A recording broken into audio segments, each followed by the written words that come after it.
मैं कह रहा हूँ तेजस्वी मुख्यमंत्री बनने जा रहे हैं। हम सब लोग उनके समर्थन में हैं और न केवल समर्थन है, सरकार चलाने में जो कुछ हम लोग सहयोग कर सकते हैं उनको रास्ता दिखाने के लिए, उनकी मदद करने के लिए हम लोग हैं।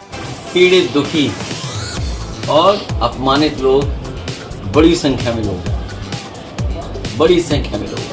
बिहार चुनाव में और पीडीए को घबरा करके, पीडीए से घबरा करके साजिश, षड्यंत्र न जाने क्या क्या करना है।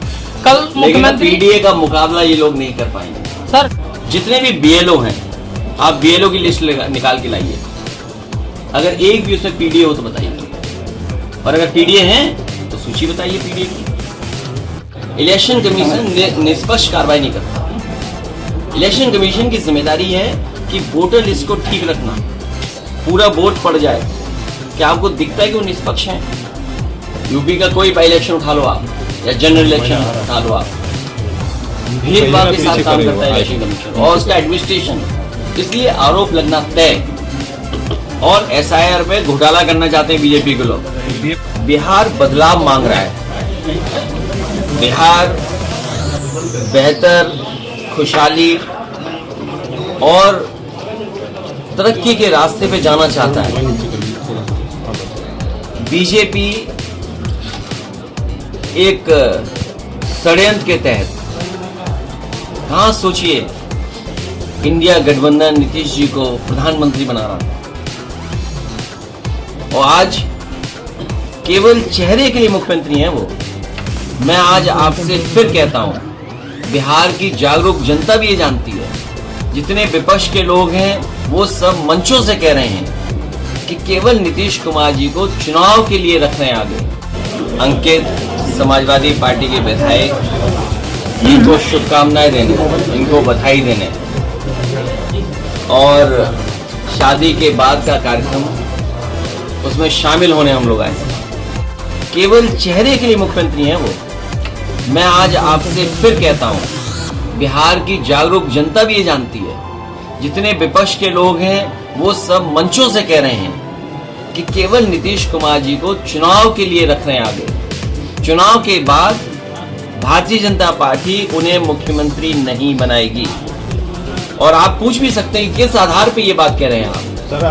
महाराष्ट्र में क्या हुआ, महाराष्ट्र में क्या हुआ, और दूसरे प्रदेशों में भी हुआ। जिनके नाम पर जीते उन्हें वो मुख्यमंत्री नहीं बने। मध्य प्रदेश में मुख्यमंत्री कोई और बना, तो भारतीय जनता पार्टी केवल उनको सामने रख रही। और वो बीजेपी के दूल्हा जरूर हैं, लेकिन वो केवल चुनावी दूल्हा हैं, पद के लिए दूल्हा नहीं है वो। अमेरिका जो सबसे ताकतवर है आर्थिक रूप से, वो अमेरिका समय समय पर आईना दिखा रहा है। कल सोचो क्या कहा कि हमारे देश के प्रधानमंत्री किलर हैं, किलर हैं। सोचिए, क्या आप कल्पना कर सकते हैं कि एक अमेरिका आपका मजाक उड़ा रहा हो, जैसे हम ये कहें कैब में किलर लग रहे हैं। इस भावना से वो प्रधानमंत्री को बोल रहे हैं आपके टैरिफ लग रहे हैं। टैरिफ लगने का मतलब क्या हुआ? आपकी अर्थव्यवस्था चौपट हो रही है। वो अपनी अर्थव्यवस्था को आगे बढ़ा रहे हैं। चीन से समझौता कर रहा अमेरिका। मैंने पढ़ा नहीं क्या बातचीत हुई, क्या समझौते हुए। और जो देश आपकी जमीन छीन रहा है, गाजीपुर में अगर आप जाओ, पूरा आंकड़े निकाल के देखो, 1 इंच की जमीन पर सर फूट जाता है। लोग मर्डर कर देते एक दूसरे का।